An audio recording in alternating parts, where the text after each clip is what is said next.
About It Tuesday. Now, if you are someone who is always tired, if you're always feeling sleepy during the day, then I've got some tips for you to help you get over that. Now, I actually have been getting a lot of messages from you guys asking me, Alex, what do you do when you're tired? And I wish I had a magical answer or a magical solution, because the answer is I go to sleep. That's really it. I am someone who really values sleep. I absolutely love to sleep. And I really don't let things come between me and my sleep. So if I'm feeling tired, I'm going to go to bed. Or if I need like a cat nap, like a 20-minute power nap, then I do it. But for some of you who maybe are having trouble during the day, you feel like you're feeling super tired and you get the 2 o'clock crash, right? So I wanted to share just some tips with you guys to help you get over that sleepiness during the day. Now, obviously, if you are having chronic sleep problems, then you want to see a doctor. But if you're just, having a little bit of fatigue during the day, I really hope that these tips will help you. So if you are watching me live, thank you so much. Feel free to throw up a like, a heart. If you're watching the replay, please comment below, #replay. That way I know who was able to hop on. And if you have any questions, suggestions, anything you want to say, drop those comments below. And I will be going back all week to make sure I'm not missing anything you guys are saying. If this is the first time that you are watching me on video, welcome. My name is Alex and I'm a lifestyle and wellness coach. And every week I do Talk About It Tuesday here on Facebook to share with you guys all the things that I'm learning on my journey in the hopes that it will inspire and motivate you on yours. So let's talk sleep, right? How do you wake up without feeling like a zombie? Totally been there. Happens probably few times, more than I'd like to admit, right? So how do you get to sleep? So the first thing, and if you guys are just hopping on live, thank you. Feel free to throw up a like or a heart. Let me know you're here, say hi. So tired, right? Number one, you obviously want to stick to a sleep schedule, because if you are someone who gets to bed at 10 o'clock one night and then 12 the next, but then you decide, all right, you went to bed too late the next night, so you're going to go to bed early, you go to bed at 9. And the next day you stay up binge watching Netflix and then you go to bed at 1 a.m. And your body is so confused because it's not going to know at what time it needs to shut down and get tired. So for myself, I really like to be in bed by 10:30 the latest. So around 9:30, I start getting tired. And I'm like, what's going on? I'm like, okay, it must be my bedtime. And if I kind of veer off of that schedule, like last night and the night before, I went to bed very late. I went to bed at 12, which is just very late for me. And waking up these past few mornings have been really hard because I'm not used to staying up that late. Now, if you're a night owl, your internal clock might be completely different. But if you're someone who's jumping back and forth between bedtimes, that may be a really big reason as to why you're feeling super tired during the day or having a hard time falling asleep at night. Number two, you want to practice a nice, relaxing, pre-bed routine. I like to call it pre-gaming bed. You want to make sure you have a really nice, relaxing routine that's going to help you to fall asleep. And I'll be going over that, my routine, and a little sample routine that you guys can do just at the end of these tips here. So number three, you want to kind of reevaluate your nap schedule. Cat naps, right? We all take them. Sometimes you just really need a good power nap. But if you are taking the type of naps when you wake up and you don't know what day or time it is, then you might want to rethink your napping schedule and try and cut down on those 2-hour, 3-hour naps. And we've all been there. I have totally taken those kinds of naps before. But I don't know about you, but I always end up feeling more tired than I did when I took the nap. When I take those long naps. Anyone else? But I know those do more harm for me than good. At the time, it feels so good, right? To crawl up in your bed, not set your alarm and know you're just going to nap. And then you wake up, you're like, what year is it? What time is it? So if you're taking really long late afternoon naps, obviously it's going to really impact your sleep schedule. It's going to make it really hard for you to get to bed at night. So try and stick to shorter 20-minute power naps. And my number 4 tip for getting to sleep better and not being so tired is to exercise, but not at the expense of your sleep. Now, I know some people might disagree with that, but like I said, I'm someone who I really love to sleep, and I'm really not going to let anything come between that. So if it's really late, I'm not going to work out. And if it's really early in the morning and I wake up feeling exhausted, I'm also not going to work out. Now, that doesn't mean that I've totally skipped my workout, right? I'm going to find a time after work to do it, or a little bit later on in the morning. But I don't exercise at the expense of my sleep. I'm someone, I strongly and firmly believe in getting a good night's rest. Like, I love to sleep for 8 hours a night, if possible.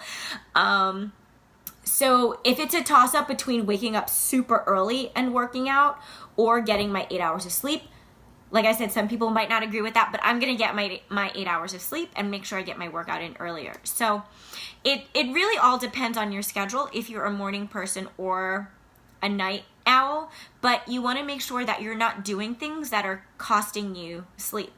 What'd you say, Lauren? That sleeping 8 to 9 hours feels amazing. Yes, it is like the best feeling. So like I said before, you want to make sure that the activities that you're doing, either early in the morning or late at night, that they're not interfering with your sleep patterns. And if there's another time during the day that you can get that activity done. Now, this is also like star asterisk, if you're having trouble sleeping and you're someone who's been waking up at like 5 a.m. every morning to do a super hard workout, I'm not saying completely stop your schedule. That is freaking awesome. But maybe try and push that workout like back an hour and see how your body responds to getting like an extra 30 minutes of sleep. And it might make a world of a difference for you. My number 5 tip, if you're having trouble falling asleep, is the environment that you're sleeping in, right? Your bedroom. Now, I also love our bedroom to be a cave. All throughout grad school, I had like those super thick blackout curtains. Loved them. And yeah, you want to make sure that your room is just obviously like a super comfortable, like safe haven of clouds and sleep. So you associate your bedroom with sleep, right? If you're someone who does your work all the time in your bedroom, when you get in bed, your mind is going to be racing because you're going to be associating bedtime with work time. Or if you're someone who only watches TV in bed, then every time you get to bed, you're going to want to turn on the TV.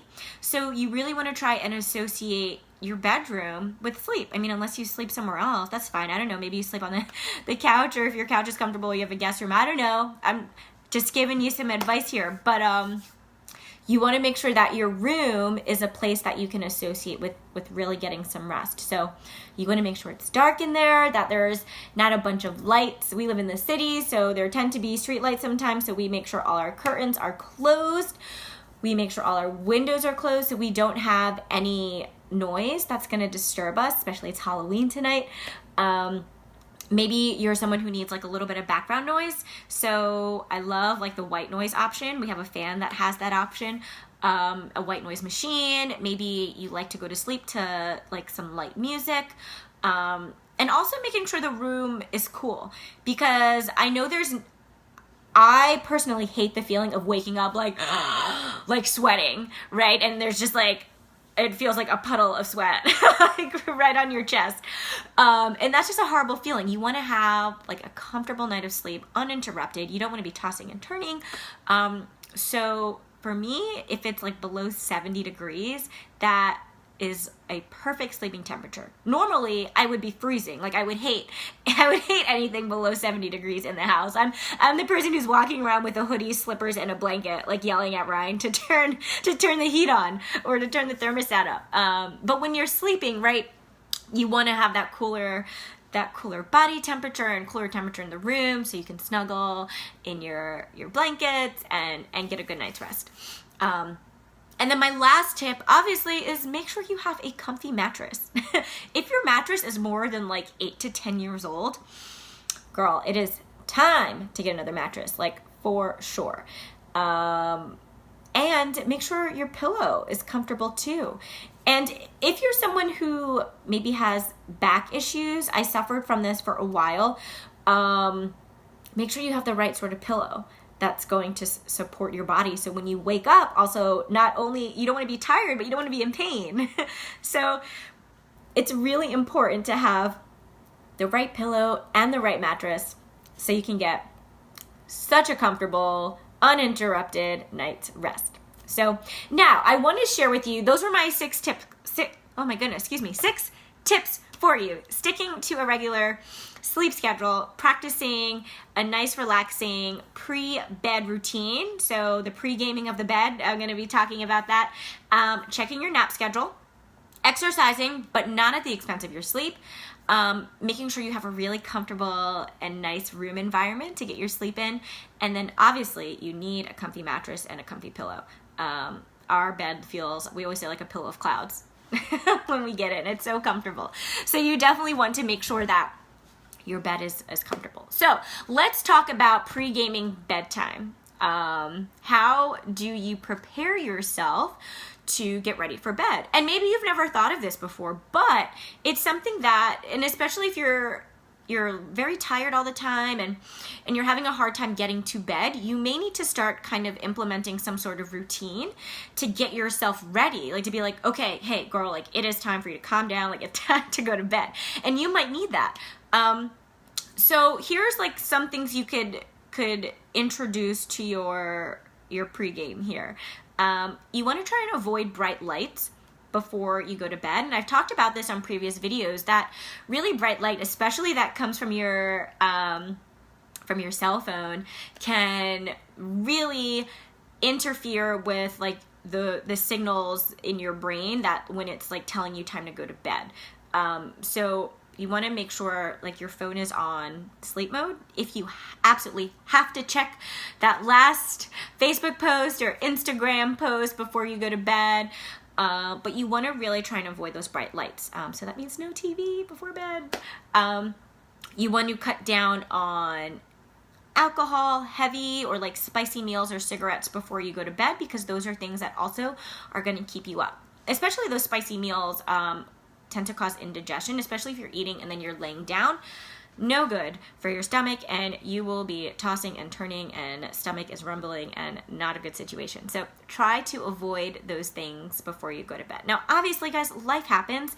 This is not going to happen 100% of the time. Like your girlfriend may call you up and be like, let's go get Mexican right now. And you're going to go eat the spicy nachos. And sometimes it happens.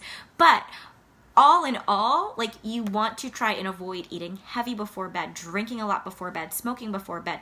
I mean, you want to treat your body like it's yours, right? You've only got one. So you want to really treat it well, especially before you go to bed.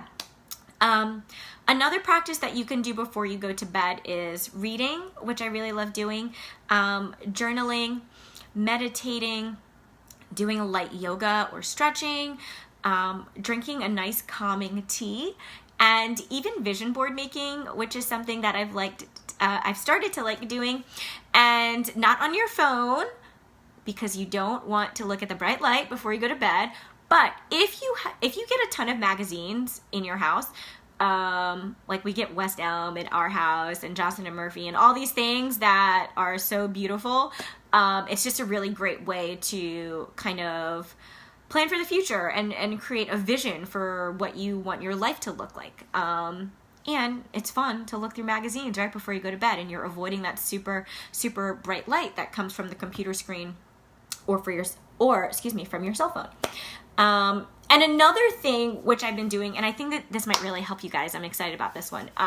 If you're like me, before you go to bed, or I won't project myself onto you. So before I go to bed, sometimes I will lay in bed and think of the 20,000 things that I need to do. And I'm laying down, I'm like, okay, I did this, I did that, I need to call that person, I need to call this person next week.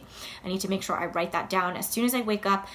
Like, it's gotten so bad, sometimes I will literally get up from sleep. Like, I will get up and write something down and get back in bed. What? No, not good.